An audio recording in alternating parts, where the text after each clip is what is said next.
je travaille au sein de la Direction générale des entreprises, au ministère de l'économie. La Direction générale des entreprises est une des directions de ce ministère qui a en charge l'intégralité des entreprises nationales, et en particulier les entreprises de services, et en particulier au sein de l'ensemble que le président Bossier a rappelé tout à l'heure, dont il a rappelé la composition, en particulier des professions libérales. Donc je vais essayer de vous dire un peu comment je vois cette affirmation, hein, qui figure dans votre code de déontologie, en revenant quand même un instant sur les concepts que le président a évoqués tout à l'heure, parce que bien évidemment, si votre code de déontologie contient une disposition de cette nature, j'ai oublié d'ailleurs le point d'exclamation. J'ai vu qu'il y avait un point d'exclamation dans le titre qui montre bien le caractère très, très impératif de la règle. Donc si vous êtes soumis à cette règle, c'est effectivement parce que vous êtes des professions réglementées, ça c'est évident, et que vous êtes des professions libérales. Alors le président a rappelé tout à l'heure que ce n'était pas très facile finalement de définir ces concepts, et je ne peux que confirmer ce qu'il a dit. Je voulais revenir un instant sur ces notions, je vais le faire vraiment très rapidement, puisqu'il a largement évoqué le sujet. D'abord, effectivement, vous êtes des professions réglementées. Qu'est-ce que c'est qu'une profession réglementée? Effectivement, on peut se dire c'est une profession qui subit une réglementation. Enfin voilà, quoi. C'est pas très précis. Et le droit interne ne nous apporte aucune espèce d'aide, puisque, comme je l'indique ici, hein, clarifier les concepts de profession réglementée, le concept au plan national, il n'y a pas de définition de la profession réglementée. On ne sait pas ce que c'est en droit interne qu'une profession réglementée. Alors, effectivement, le président a tout à fait raison, on se réfère au droit communautaire. Et en droit communautaire, on a une définition, une véritable définition de la profession réglementée qui, effectivement, se trouve dans l'article 3 de la directive sur les qualifications professionnelles que j'ai ici, que je peux quand même rappeler, et qui dit ceci, dans la mesure où elle... pardon, c'est pas celle-là. Qui dit ceci, pardon. On entend par profession réglementée une activité ou un ensemble d'activités professionnelles dont l'accès, l'exercice ou une des modalités d'exercice est subordonné, directement ou indirectement, en vertu de dispositions législatives, réglementaires ou administratives, à la possession de qualifications professionnelles déterminées. On voit quand même que c'est une définition qui est quand même assez large. Alors effectivement, elle fait bien le lien entre la détention de qualifications professionnelles et l'exercice de la profession, mais tout ceci dans un ensemble très large. On parle de dispositions législatives, réglementaires, administratives. On évoque également la subordination directe ou indirecte. On voit quand même qu'on détermine là un champ qui est quand même très très large. Donc, nous n'avons que cette définition communautaire pour nous renseigner sur ce qu'est une profession réglementée. Et encore une fois, nous n'avons pas d'informations au plan national. D'ailleurs, on pourrait s'interroger pour savoir quelle est la portée juridique de la définition communautaire au plan national. Est-ce qu'elle s'impose ou est-ce qu'elle ne s'impose pas? Ça, c'est une question un peu théorique, mais ça serait quand même assez utile de s'y pencher. En revanche, s'agissant des professions libérales, les choses sont un petit peu différentes et, à mon sens, un peu plus précises. Le président l'a dit aussi. Au plan communautaire, on n'a pas véritablement, à mon sens, de définition. La même directive sur les qualifications professionnelles explique ce qu'est une profession libérale. Mais elle le fait non pas dans le dispositif de la directive, mais dans un considérant qui est là pour essayer d'expliquer ce que signifie le texte, une espèce d'aide à la compréhension du texte. Ce n'est pas dans le texte lui-même, premier point. Deuxième point, le considérant ne concerne que les professions libérales en tant qu'elles sont réglementées. Et le texte dit bien que c'est pour l'interprétation de la directive qu'on va définir les professions libérales. Donc, une définition qui est quand même qui a sa valeur, mais qui, à mon sens, est quand même très insuffisante pour nous renseigner sur les caractéristiques essentielles d'une profession libérale. En revanche, nous avons au plan national une définition que le président a aussi évoquée tout à l'heure, qui résulte effectivement de cette loi du 22 mars 2012. Alors, on pourrait quand même s'interroger sur le fait qu'il ait fallu attendre 2012 pour donner en droit interne une définition des professions libérales. Des professions libérales, vous le savez mieux que moi, elles existent depuis très très longtemps. Hein. Les années 45, c'est l'institution des ordres professionnels.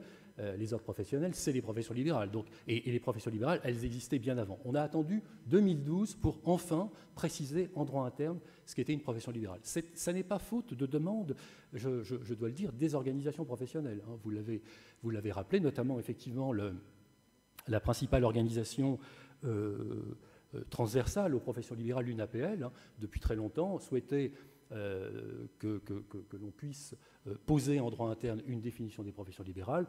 Ceci a été repris à plusieurs reprises, notamment dans le rapport de Brigitte Longuet hein, de janvier 2010. Et puis, cette proposition s'est un peu cristallisée. Elle a été évoquée assez longuement au sein d'une instance qui existait alors, qui était la Commission nationale des professions libérales, qui réunissait l'ensemble des acteurs libéraux, les syndicats professionnels, les ordres professionnels. Je me souviens que l'ordre des vétérinaires était présent au sein de cette commission, et la commission a fait une proposition qui a ensuite été débattue, et on a quand même réussi en 2012 à sortir cette définition, qui est quand même une définition, me semble-t-il, un peu plus positive, un peu plus éclairante, et qui, effectivement, contient un certain nombre de critères qui sont tout à fait essentiels. Hein, vous les avez rappelés, je les redonne quand même parce que ça me paraît important. L'indépendance dans l'exercice de l'activité, ça, ce n'est pas quelque chose qu'on retrouve, à mon sens, dans le secteur commercial. La responsabilité personnelle, c'est pas non plus complètement acquis chez les commerçants. Les qualifications professionnelles, pourquoi pas. La soumission à des principes éthiques et déontologiques, c'est quelque chose qui est complètement inconnu chez les commerçants. Et bien évidemment, dernier point, l'activité civile. Par principe, les commerçants n'exercent pas une activité civile. Donc, il me semble que ces critères qui résultent de la loi de mars 2012, qui sont des critères cumulatifs, hein, pour qu'une profession soit qualifiée de libérale, elle doit remplir l'ensemble de ces critères. S'il en manque un, en principe, elle n'appartient pas au secteur libéral. Bien, ces critères essentiels me paraissent bien qualifier l'exercice libéral et justifier un certain nombre de réglementations comme celle que nous avons à commenter aujourd'hui. Donc, en résumé, et là aussi je ne peux que confirmer ce qui a été dit tout à l'heure, on voit bien qu'on a affaire à des conceptions et des concepts qui sont complexes, qui sont encore relativement flous, même si on a essayé de les améliorer. On a des professions réglementées qui ne sont pas libérales, on a des professions libérales qui ne sont pas réglementées, et on a des professions libérales qui sont réglementées, ce sont les vôtres. Donc, il faut faire vraiment très attention quand on utilise ces concepts, d'essayer de bien les cerner, de bien voir quelle est leur portée. Alors, voilà, c'était les critères que j'ai cités. J'en viens au deuxième point qui est consacré un peu une évocation des autres dispositions pour voir si il existe dans d'autres dispositifs des réglementations similaires. Effectivement, ça c'est pas une surprise, j'imagine pour vous, il existe dans d'autres codes de déontologie des dispositions qui sont tout à fait similaires à la vôtre. On les trouve en particulier et très spécialement dans le secteur des professions libérales réglementées du secteur de la santé. Je n'ai pas trouvé, en dehors de ce secteur-là, qui, entre parenthèses, d'ailleurs, représente quand même plus de la moitié de l'effectif général des professions libérales, je n'ai pas trouvé de dispositions strictement identiques. Alors, il y a une profession qui relève des professions libérales réglementées du secteur de la santé, qui a un code de déontologie qui n'a pas ce type de disposition. Ce sont les pharmaciens. On le comprend, hein, puisque, vous le savez, les pharmaciens sont des libéraux, mais ils sont également inscrits au registre du commerce et des sociétés, et donc, par principe, on ne pouvait pas leur imposer une telle obligation.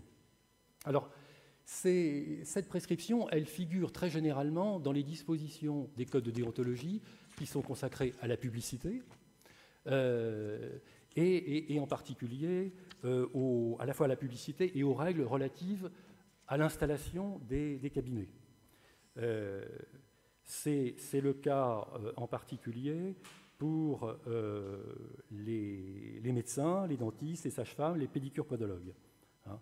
La disposition se complète par une formule qui indique que les locaux commerciaux ne doivent pas revêtir une apparence commerciale. Chez les dentistes, ça va encore un peu plus loin. On proscrit toute installation dans un ensemble immobilier à caractère exclusivement commercial. Voilà. Voilà à peu près ce que l'on peut trouver en termes de comparaison avec les autres codes de déontologie. Par ailleurs, on trouve dans les codes de déontologie d'autres dispositions, en dehors de celles-ci, qui illustrent bien la distinction qui est faite entre l'exercice libéral et l'exercice commercial.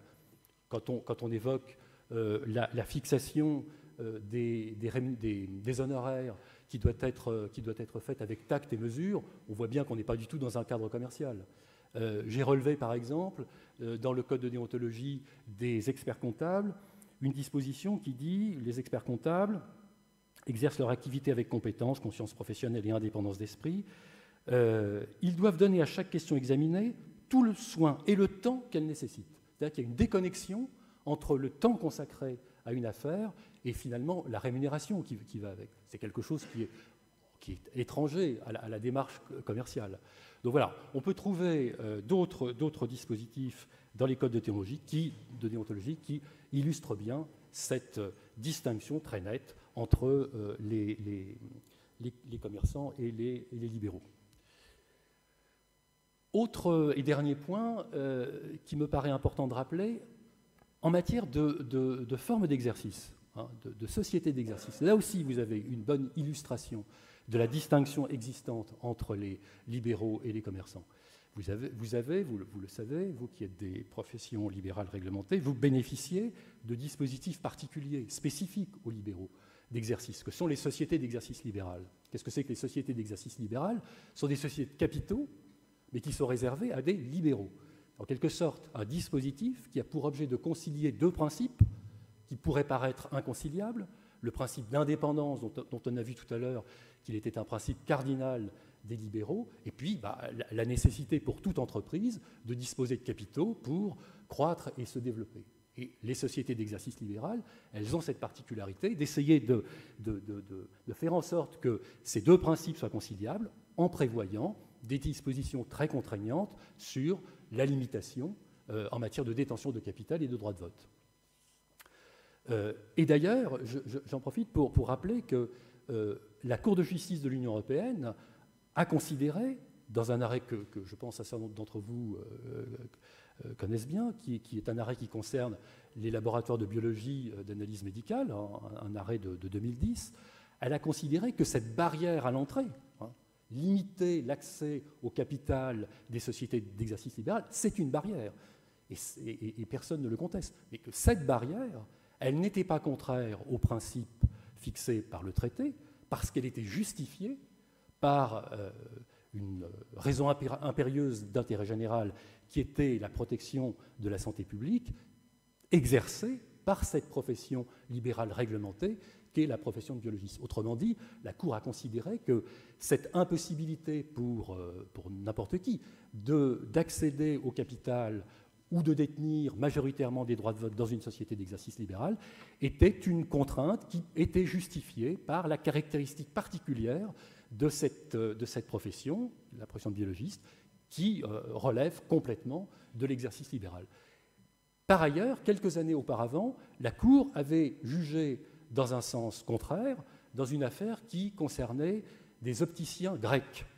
La réglementation grecque prévoyait une disposition à peu près similaire à celle applicable en France pour les biologistes et pour bien d'autres d'ailleurs, pour toutes les autres professions libérales réglementées, qui interdisait ou qui limitait en tout cas l'accès au capital des sociétés exploitant des cabinets d'opticiens lunetiers. Et la Cour n'a pas jugé de la même manière. Elle a considéré que les opticiens, c'était des commerçants, que les justifications, les raisons impérieuses d'intérêt général liées à l'exercice libéral ne se retrouvaient pas dans l'exercice commercial, et donc elle a considéré que la règle devait être rapportée. Vous voyez, là encore, hein, on voit bien que cette différence entre l'exercice libéral et l'exercice commercial a une portée qui est véritablement très, très importante. En conclusion, moi ce que je voudrais vous dire, c'est que je crois que ces règles qui ont été rappelées tout à l'heure, dont votre article de votre code de déontologie est une conséquence, ces règles me paraissent tout à fait importantes. Les règles, on les a rappelées tout à l'heure, l'indépendance, la responsabilité, la soumission à des règles déontologiques. Ce sont, selon moi, en tout cas, des valeurs qui sont des valeurs modernes, sont des valeurs actuelles. Et je pense que vous avez collectivement intérêt à les porter. Peut-être plus que collectivement les professions libérales ne le font aujourd'hui. Les professions libérales ont une grande difficulté à surmonter, c'est qu'elles sont extrêmement diversifiées. Hein, je l'ai dit tout à l'heure, il y a les professions du droit, il y a les professions de la santé, il y a les professions techniques et du cadre de vie, il y a les professions réglementées libérales, il y a les professions libérales non réglementées. Tout ça, ça fait un ensemble très hétéroclite qui peine à parler d'une seule voix. Et je crois que les professions libérales auraient intérêt, peut-être plus qu'aujourd'hui, à s'exprimer de manière collective, et elles ont, à mon avis, un outil qui est d'une grande qualité, qui est l'ensemble des règles que nous avons rappelées tout à l'heure, qui, encore une fois, me semble-t-il, dans le monde où nous vivons, sont des règles modernes et parfaitement défendables. Voilà ce que je voulais vous dire en complément de ce qu'a dit le président Boussier.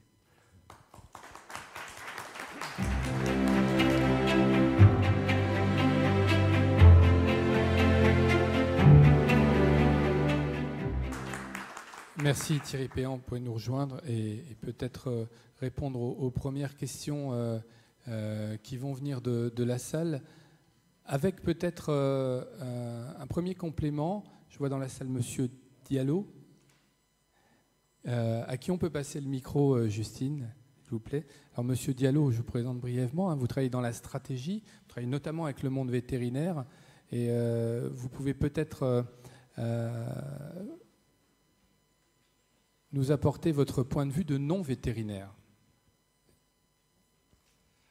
Merci pour cette parole donnée. Je voulais me laisser le temps de la réflexion et de l'absorption des propos déjà tenus par les personnes ici présentes.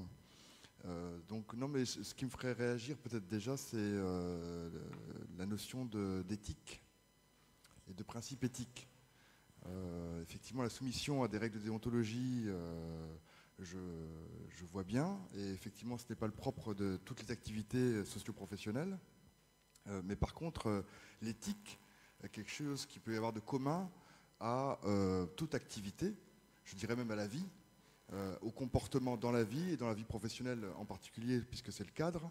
Et c'est quelque chose que je dirais que je questionnerais, puisque, en tout cas, quand on l'aborde en stratégie, l'éthique est l'équivalent de la cohérence de comportement entre ce qu'on dit et ce qu'on fait, quelles que soient les activités, quelle que soit la réglementation en vigueur. Donc c'est une approche qui est relative à la liberté d'action, puisque la notion de liberté a été abordée tout à l'heure. Je me posais la question de... effectivement, qu'est-ce que c'est que la liberté? Et en stratégie, je dirais qu'on l'aborde de la capacité de faire des choix dans un univers de contraintes, et non pas dans la possibilité de faire ce que l'on veut. D'ailleurs, on ne fait jamais ce que l'on veut. Donc la liberté, et la stratégie, c'est faire ce qu'on peut en efficience dans un univers de contraintes. Et du coup, ces choix que l'on fait, en quoi revêtent-ils une dimension éthique ou pas? Et cette histoire d'éthique, du point de vue des dirigeants d'entreprise, quels que soient les secteurs, est vue, est vécue comme quelque chose de très personnel. En fait, ce n'est pas quelque chose qui s'impose de l'extérieur, c'est quelque chose qui vient de l'intérieur vers l'extérieur. Donc je me demande comment est-ce qu'on peut être soumis à des éthiques ou à des formes éthiques qui viendraient d'autres, puisqu'il s'agit de quelque chose qui vient de l'identité même d'une personne physique ou d'une personne morale. Voilà. Bon, je vous rejoins sur le fait que l'éthique, ça s'oppose à la notion de règle, bien sûr. Alors, parfois le terme, on voit employer le terme de règles éthiques. Ça veut dire de règles qui sont issues d'un questionnement éthique. L'éthique, c'est une démarche personnelle, comme vous l'avez rappelé, c'est un questionnement. Mais je pense que c'est très important pour les professionnels libéraux, qui sont d'abord et avant tout des professions intellectuelles, de se questionner, je dirais, sur le... Vous voyez, par exemple, c'est le problème de ce matin, c'est notre démarche, finalement, ce matin. Nous avons effectivement une liberté, par exemple, de communiquer. Nous avons une liberté de communiquer. Et en même temps, nous ne sommes pas des commerçants, nous sommes des libéraux. Donc, si vous voulez, je pense qu'on y reviendra souvent, c'est, à mon avis, la liberté de communiquer du vétérinaire, c'est la liberté, c'est un acte de funambulisme, c'est un équilibre permanent. Merci Thierry Péan, vous pouvez nous rejoindre et peut-être répondre aux premières questions qui vont venir de la salle, avec peut-être un premier complément. Je vois dans la salle Monsieur Diallo, à qui on peut passer le micro, Justine, s'il vous plaît. Alors Monsieur Diallo, je vous présente brièvement, vous travaillez dans la stratégie, vous travaillez notamment avec le monde vétérinaire, et vous pouvez peut-être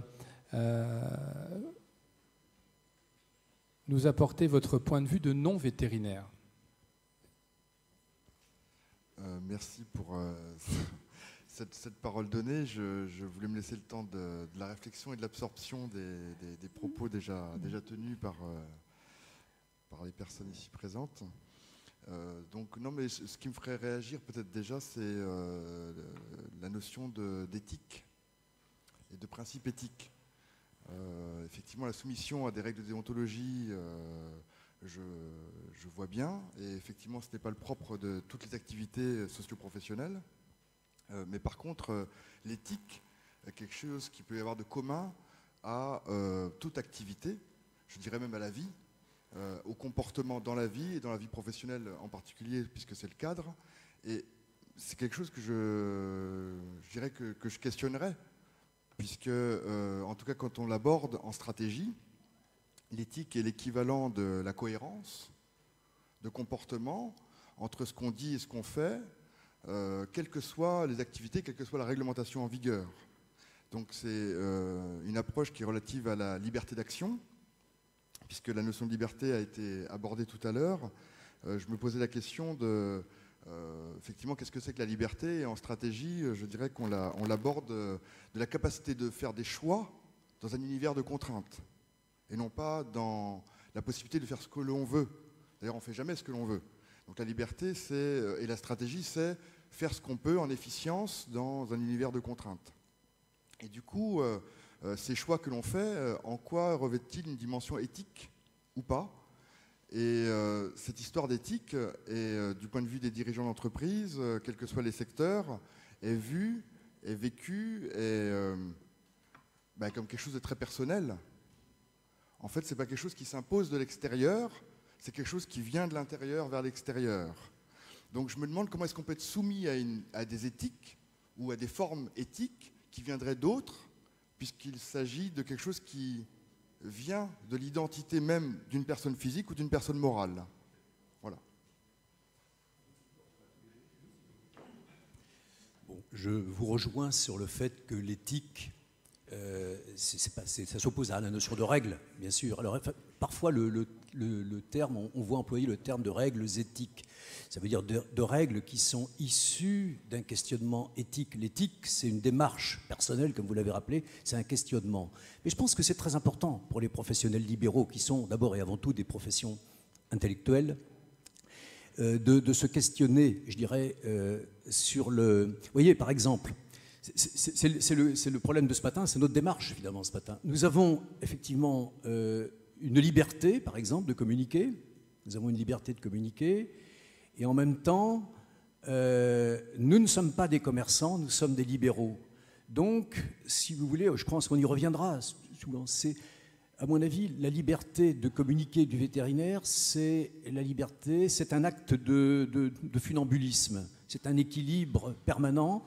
C'est une recherche. On doit être chaque vétérinaire, qui est un homme profondément responsable, qui est un professionnel libéral, donc profondément responsable, doit être en situation de s'interroger en permanence dans l'application de ce code. Vous voyez, un code de déontologie, c'est pas comme le code pénal avec des règles qui sont parfaitement qui définissent. Ce sont des indications comportementales, voilà, même si elles sont opposables.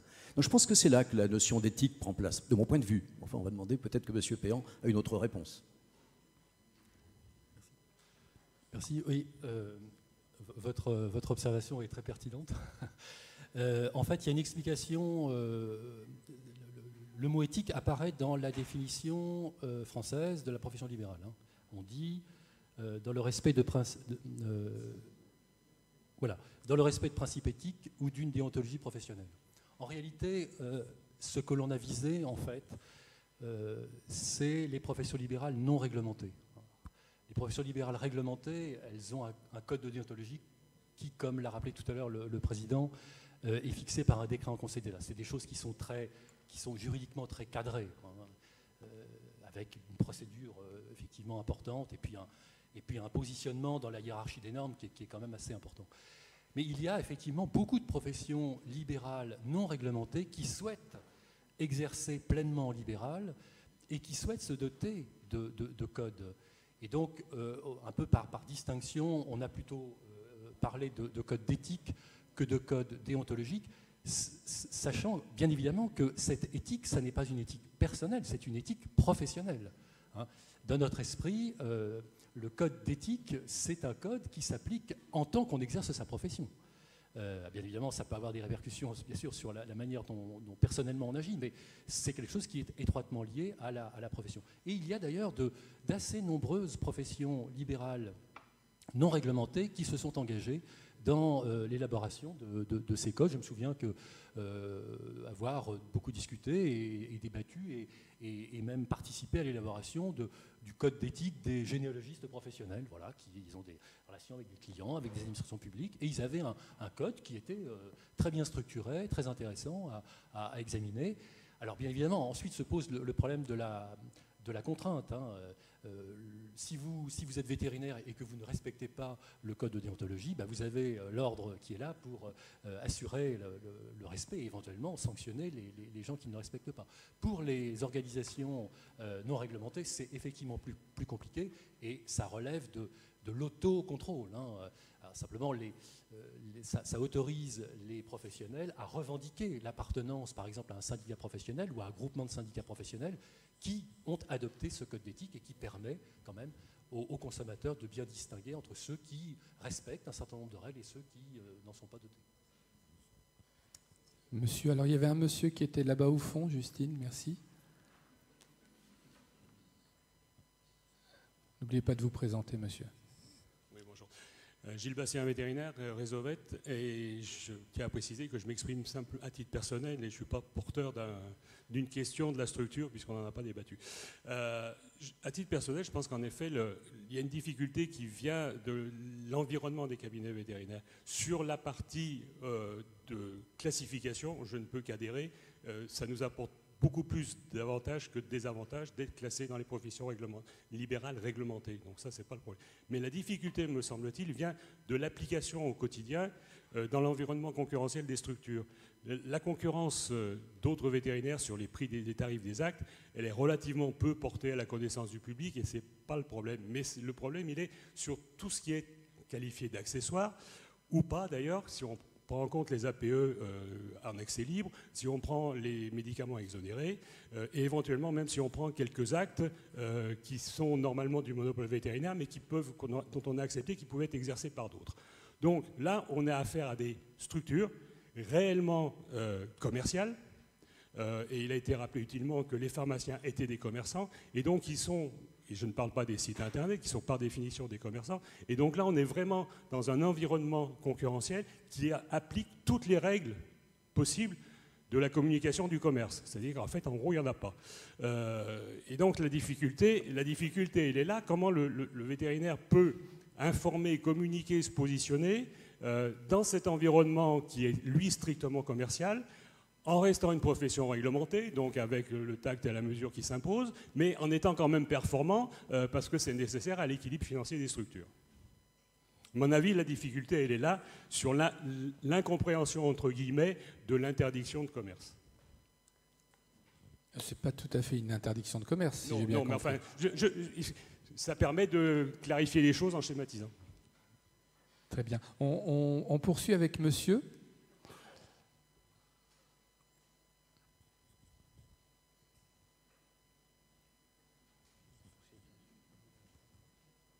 Ça rejoint un petit peu. C'est éthique et publicité. Donc là, c'est une question pour le président de l'ordre. Savoir si, je suis un petit peu dans le monde des bisounours, j'ai l'impression que les vétos respectent assez les règles. Est-ce que vous avez eu beaucoup de dérapages par rapport justement à l'ouverture à la publicité et au respect de l'éthique? Alors, vous y répondrez partiellement peut-être, parce que c'est un des thèmes sur lequel on reviendra tout à l'heure, mais je vous en prie. Tout à fait. Bah, écoutez, très franchement et en un mot, non. Précisément, c'est la surprise, pas de dérapage. Vous voyez, un certain nombre de confrères, si vous voulez, le nombre de confrères, on a eu beaucoup plus de réactions négatives quand il y a eu, si vous voulez, la libéralisation de la publicité que de réactions positives. Les confrères, le nombre de confrères qui nous ont écrit pour nous dire que c'était une idiotie que d'avoir libéré en quelque sorte la communication est bien supérieur à ceux qui s'en sont réjouis. Mais en réalité, finalement, ce que nous leur disons, c'est que nous n'observons pas, en 1 an et demi de pratique, les dérives ou les excès que d'aucuns imaginaient avec fantasme. Monsieur Payan, par rapport à l'intervention précédente de ce monsieur, que pensez-vous de la question qui était posée, si je comprends bien, monsieur? Exactement. La concurrence avec ceux qui ne sont pas soumis au même code de déontologie, notamment Internet, etc. Écoutez, sur ce point, je n'ai pas de commentaire particulier à apporter à ce qui a été dit. Ce que j'observe, c'est qu'effectivement, en tout état de cause, on est dans un mouvement, là aussi, transprofessionnel, d'ouverture. Les vétérinaires ne sont pas les seuls à être concernés par ce sujet. Les experts comptables, les avocats et bien d'autres encore ont dû modifier leurs règles pour prévoir une publicité plus importante que ce qui était autorisé jusqu'alors, avec un certain nombre de limites.